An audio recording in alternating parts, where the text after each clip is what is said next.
करवीर निवासिनी श्री अंबाबाई मंदिरातील दक्षिणायन किरणोत्सव सोहळ्याचा पारंपरिक पद्धतीनं तिसरा तर वैज्ञानिक अभ्यासासाठीचा 5वा दिवस आहे।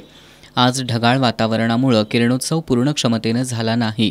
हवेतील आर्द्रतेची तीव्रता 60 इतकी होती, त्यामुळे दिवसभर ढगाळ वातावरणामुळे काहीशी थंडी जाणवत होती। सोमवारी अंबाबाई किरणोत्सवादरम्यान किरणांची तीव्रता प्रखर असल्यानं अंबाबाई नखशिखांत उजळून निघाली होती। मात्र आज ढगाळ वातावरणामुळे किरणोत्सवात व्यत्यय आला। सायंकाळी 5:09 कमी तीव्रतेच्या किरणांनी महाद्वार दरवाजातून प्रवेश केला। गरुड मंडप, गणेश मंडप, कासव चौक, पितळी उंबरा, चांदीचा उंबरा असा प्रवास करत 5:45 कशी बशी किरणं मूर्तीच्या गुडघ्यापर्यंत पोहोचली। आजच्या या किरणोत्सवाच्या पारंपरिक किरणोत्सवाचा तिसरा दिवस आणि आपल्या नवीन आपण अभ्यास करतोय त्यातला 5वा दिवस। अशा पद्धतीनं आज किरणोत्सवाचा सुरुवात ही ढगाळ हवामानानंच झाली आणि त्यामध्ये सुरुवातीलाच 5:10 साधारण 3000 लक्षच्या आसपास किरणं मिळाली, परंतु नंतर ढगाची झालर वाढत गेल्यामुळं गणपती मंदिरामागं कोणतंच रीडिंग मिळालं नाही। परंतु पितळी उंबऱ्यापाशी थोडासा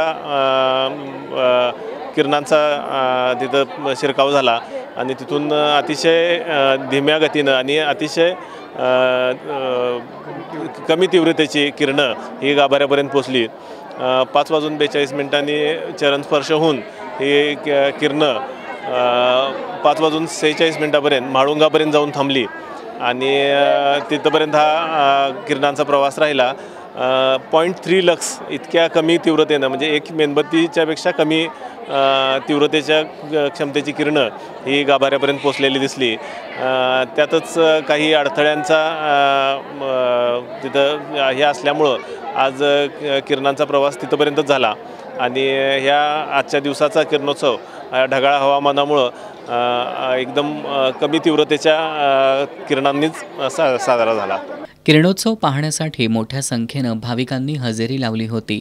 मात्र किरणोत्सव पूर्ण क्षमतेनं न झाल्यानं भाविकांची मोठी निराशा झाली।